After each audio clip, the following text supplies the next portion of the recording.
વિદ્યાર્થી મિત્રો, પાઠ પહેલો, ભારતનો વારસો.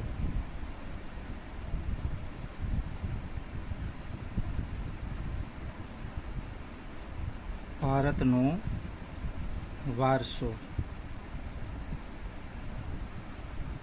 હવે આમાં આપણે આજે શીખીશું ભારત ભૂમિ અને તેના લોકો. આપણે શું શીખવાનું છે? ભારત ભૂમિ, ભારત ભૂમિ અને તેના લોકો. હવે જો મિત્રો, ભારતની અંદર અનેક પ્રજાઓ અહીં આવીને વસેલી જોવા મળે છે. એટલે દરેક માનવીના અત્યારે ભારતીય સંસ્કૃતિ ભાતીગળ સંસ્કૃતિ કહેવામાં આવે છે. હવે આપણે જોઈએ તો ભારતીય સંસ્કૃતિમાં શકો છે, ક્ષત્રપો છે, કુષાણ છે, હુણ છે, ઈરાનીઓ છે, આરબો છે, મુઘલ છે, પારસીઓ છે, અનેક પ્રજાઓ ભારતની અંદર આવીને વસેલી જોવા મળે છે.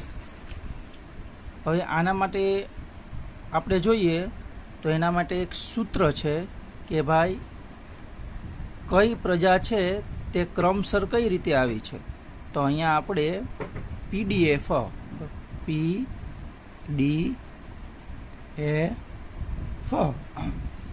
P એટલે પ્રથમ કોણ આવ્યું હતું? તો કે ભાઈ પોર્ટુગીઝ લોકો આવ્યા હતા. ડી એટલે કોણ આવ્યું હતું? તો કંઈક ડચ લોકો આવ્યા હતા. એની પછી કોણ આવ્યું? તો કે ભાઈ અંગ્રેજો આવ્યા. અને એની પછી કોણ આવ્યું? તો કે ફ્રેન્ચો આવ્યા. આમ PDF એવું એક સૂત્ર છે, બરાબર. અને બીજી બધી પ્રજાઓ પણ ભારતની અંદર આવીને વસેલી જોવા મળે છે. આદિમાનવ ભારતમાં તેમજ પૂર્વ દક્ષિણ આફ્રિકામાં એક સાથે ઉત્પન્ન થયા હતા. આદિમાનવ છે તે ભારતમાં તેમજ પૂર્વ દક્ષિણ આફ્રિકામાં એક સાથે ઉત્પન્ન થયા હતા.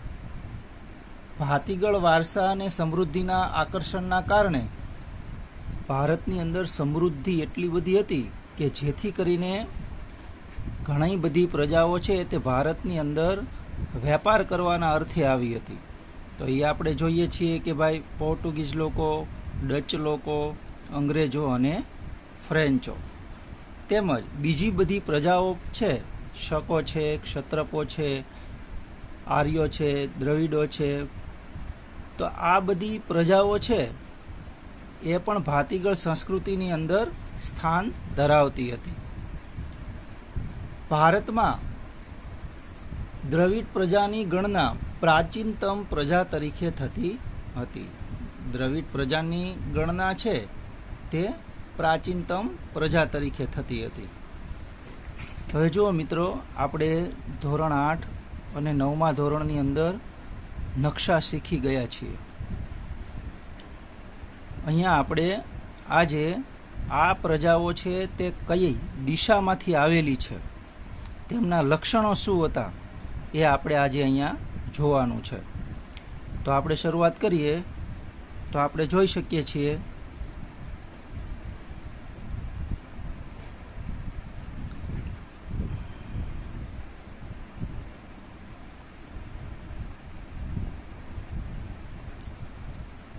હવે આ આપણી મુખ્ય 4 દિશાઓ છે કે જેની અંદર ઉત્તર, દક્ષિણ, પૂર્વ અને પશ્ચિમ.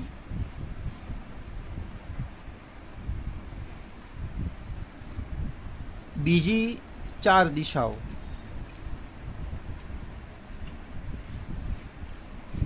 જે છે વાયવ્ય, ઈશાન, અગ્નિ અને નૈઋત્ય.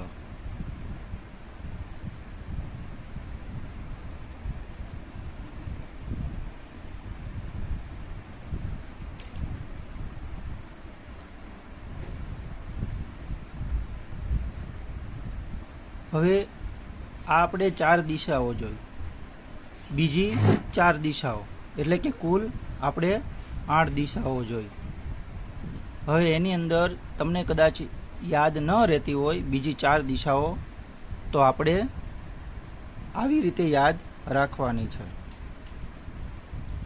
એનું સૂત્ર છે વા ઈ અ ન. એટલે કે પહેલું સૂત્ર છે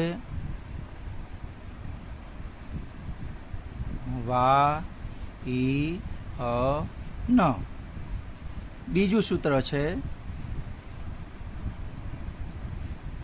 વી આઈ એન એ. આપણે સરસ્વતી માતાને યાદ કરવાના અને વીણા, બરોબર?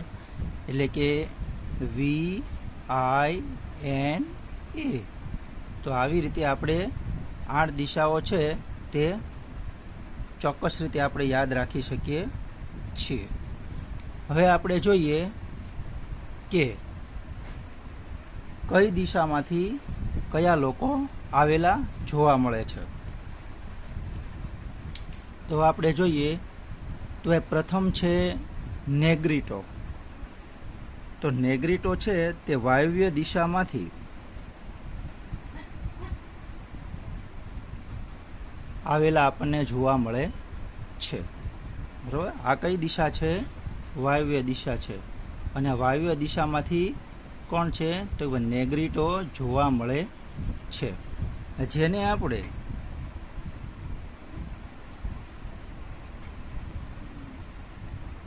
હબસી પ્રજા, બરાબર, જેને આપણે હબસી પ્રજાના નામે પણ ઓળખીએ છીએ, બરાબર? અને બીજું નામ છે તેનું નિગ્રો. કઈ પ્રજા છે? નિગ્રો, જેને આપણે બીજું નિગ્રોના નામે પણ ઓળખીએ છીએ. હવે આ પ્રજા છે નિગ્રો એટલે કે નેગ્રીટો, કે આ પ્રજા છે તે ભારતના સૌથી પ્રાચીન નિવાસીઓ છે. બરાબર? આ પ્રજા શું છે કે ભારતની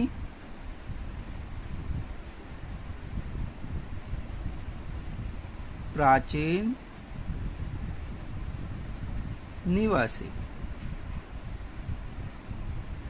આ પ્રજા શું છે? ભારતની પ્રાચીન નિવાસી પ્રજા છે, બરાબર? કઈ દિશામાંથી આવેલી જણાય છે? તો ભાઈ આપણે જોયું કે વાયવ્ય દિશામાંથી આવેલી જણાય છે, બરાબર? હવે એના આપણે લક્ષણો જોઈએ. તો એ કેવા હતા? તો ભાઈ તેમનો રંગ છે, બરાબર, તે શ્યામ હતો. કેવા રંગના હતા? શ્યામ રંગના હતા. તે 4 થી 5 ફૂટ ઊંચા હતા. 4 થી 5 ફૂટ ઊંચા હતા. અને તેમના વાળ કેવા હતા? વાંકડિયા વાળ હતા, બરાબર? એમના રંગ કેવો? રંગ છે તે શ્યામ હતો. 4 થી 5 ફૂટ ઊંચા હતા અને તેમના વાંકડિયા વાળ હતા, બરાબર? અને આપણે એને આપણે હબસી અથવા નિગ્રો પ્રજા તરીકે પણ ઓળખીએ છીએ. અને પ્રાચીન નિવાસી છે, બરાબર? ભારતની સૌથી પ્રાચીન નિવાસીઓ નેગ્રીટો તરીકે ઓળખવામાં આવે છે. હવે આપણે જોઈએ અગ્નિ દિશા. તો અગ્નિ દિશામાંથી ઓસ્ટ્રેલોઇડ પ્રજા. અગ્નિ દિશામાંથી કોણ આવેલું જણાય છે? તો ભાઈ ઓસ્ટ્રેલોઇડ.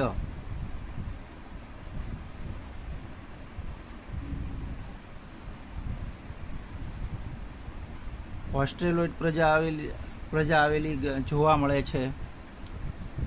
તો આ શું છે? ઓસ્ટ્રેલોઇડ પ્રજા છે તે અગ્નિ એશિયામાંથી આપણને આવેલી જોવા મળે છે. આમને આપણે ઓસ્ટ્રેલોઇડ પ્રજાને આપણે નિષાદના નામે ઓળખતા હતા. આમને આપણે શું કહી શકીએ છીએ? નિષાદ પ્રજા પણ કહી શકીએ છીએ. હવે આપણે એમના લક્ષણો જોઈએ. તો ઓસ્ટ્રેલોઇડ પ્રજા છે તેમનો રંગ પણ તમે જુઓ છો કે નેગ્રીટો જેવો જ કેવો છે? શ્યામ હતો. તો તેમનો રંગ પણ કેવો છે?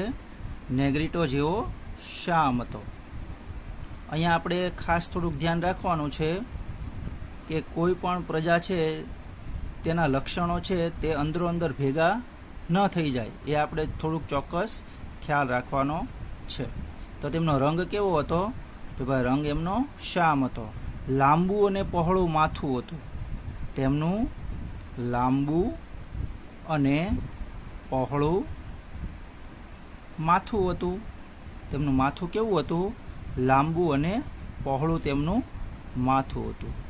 તેમનું કદ છે તે ટૂંકું હતું.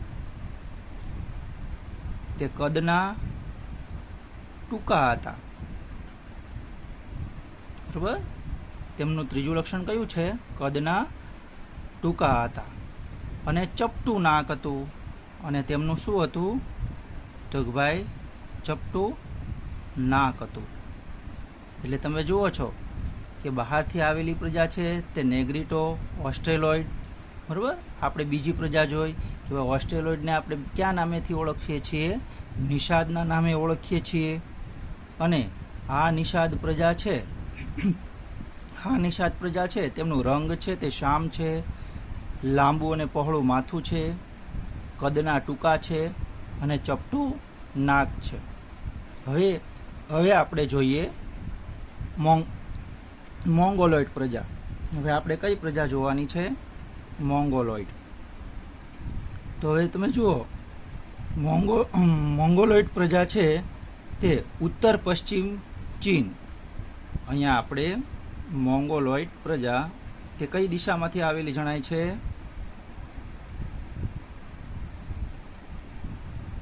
ઉત્તર પશ્ચિમ ચીન. ઉત્તર પશ્ચિમ ચીન દિશામાંથી આપણને જોવા મળે છે. આ પ્રજા છે તેમના શારીરિક લક્ષણો કેવા હતા? તો હવે આપણે તેમના શારીરિક લક્ષણો જોઈએ.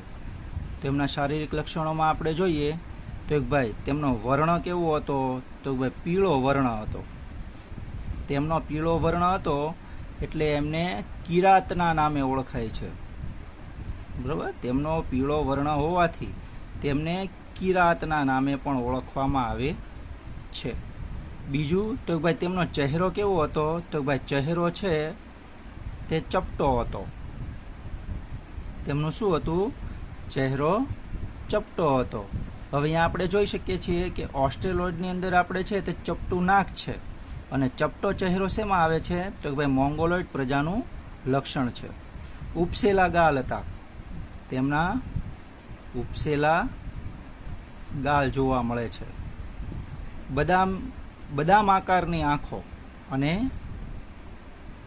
બદામ આકારની આંખો જોવા મળે છે. એટલે મોંગોલોઇડ પ્રજા છે તે ઉત્તર પશ્ચિમ ચીનમાંથી આપણને આવેલી જોવા મળે છે. તેમનો પીળો વર્ણ એટલે કે એમને બરોબર કિરાતના નામે ઓળખવામાં આવતા હતા. ચહેરો છે તે તેમનો કેવો હતો? તો ભાઈ ચપટો હતો. ઉપસેલા ગાલ હતા અને બદામ આકારની આંખો હતી. હવે આપણે અન્ય પ્રજાઓ છે તે પણ ભારતની અંદર આવીને વસેલી જોવા મળે છે. તો આપણે જે ઉપરનો જે આપણે નકશો ગોઠવીએ તો એની ઉપરનો જે ભાગ છે બરોબર, ઉપરનો ભાગ છે તેને આપણે મધ્ય એશિયા કહીશું. શું કહીશું? મધ્ય એશિયા કહીશું. તો આ મધ્ય એશિયા છે ત્યાંથી કઈ પ્રજા આવેલી છે? તો એમાં આપણે જોઈએ છીએ કે બરોબર અલ્પાઇન, આર્મેનોઇડ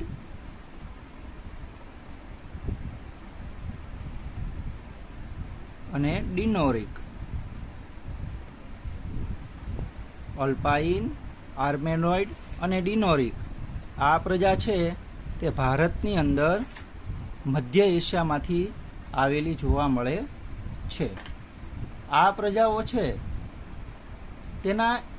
તે ત્રણેય પ્રજા છે તે કેવા? તો ભાઈ આ ત્રણેય પ્રજાઓ છે તે એક સમાન ગુણધર્મ ધરાવતી હતી. આ ત્રણેય પ્રજાઓ છે તે કેવા? તો ભાઈ લક્ષણોની અંદર એક સમાન ગુણધર્મો ધરાવતી હતી. આ પ્રજાના અંશો છે તે મહારાષ્ટ્ર, બંગાળ, ઓડિશા અને ગુજરાત. કઈ જગ્યાએ? મહારાષ્ટ્ર, બંગાળ, ઓડિશા અને ગુજરાત. આ પ્રજાઓ છે તે મહારાષ્ટ્ર,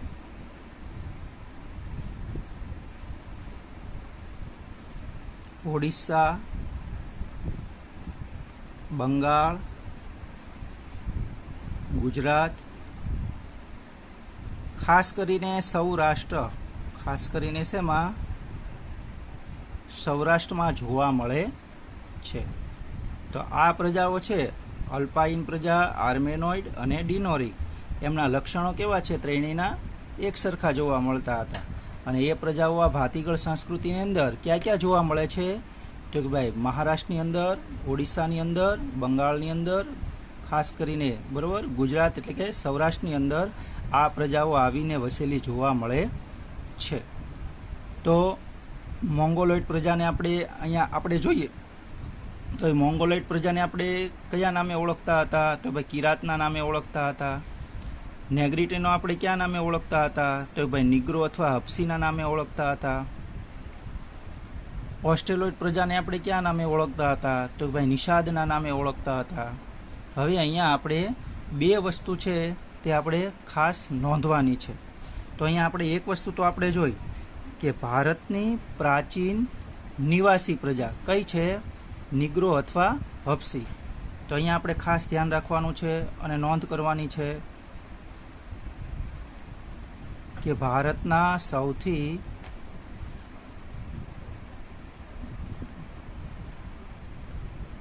પ્રાચીન નિવાસીઓ. તો ભારતના સૌથી પ્રાચીન નિવાસીઓ શું છે? કોણ છે? તો ભાઈ નેગ્રીટો. ખાસ યાદ રાખવાનું છે, નેગ્રીટોને આપણે શું કહીએ છીએ? હપ્સી પ્રજા અથવા નિગ્રો પ્રજા પણ કહીએ છીએ. બરાબર? એટલે ભારતના કોણ છે? સૌથી પ્રાચીન નિવાસી છે. એટલે અહીંયા આપણે છે તે અલગ પેનથી અંડરલાઈન કરું છું. બરાબર? જેથી કરીને તમને ખાસ ખ્યાલ આવે. હવે આ સેકન્ડ છે તે આપણે બીજું શું યાદ રાખવાનું છે? તો ભાઈ ભારતની પ્રાચીનતમ પ્રજા, ભારતની પ્રાચીનતમ પ્રજા. બરાબર? તો ભારતની પ્રાચીનતમ પ્રજા કોણ છે? તો ભાઈ તે છે દ્રવિડ. બરાબર? એટલે આપણે આ પણ ખાસ યાદ રાખવાનું છે કે ભારતની પ્રાચીનતમ પ્રજા એટલે કોણ છે? દ્રવિડો. તો અહીંયા આપણે ભારત ભૂમિ અને તેના લોકો વિશે માહિતી મેળવી.